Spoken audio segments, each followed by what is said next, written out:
Hello বন্ধুরা, star জলসার জনপ্রিয় ধারাবাহিক শুভ বিবাহ। ইতিমধ্যে এই ধারাবাহিকে আমরা দেখতে পেয়েছি ইশিকার সঙ্গে বিয়ে ঠিক হয় তেজের।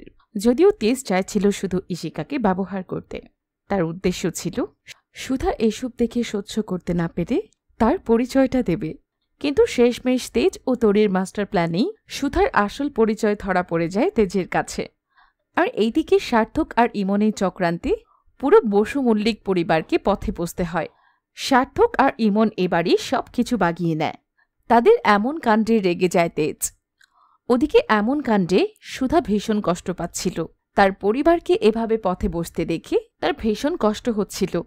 সে যে কোনো মূল্যে বসু মল্লিক পরিবারকে ওই বাড়ি ফিরিয়ে দেবার প্রতিজ্ঞা করে।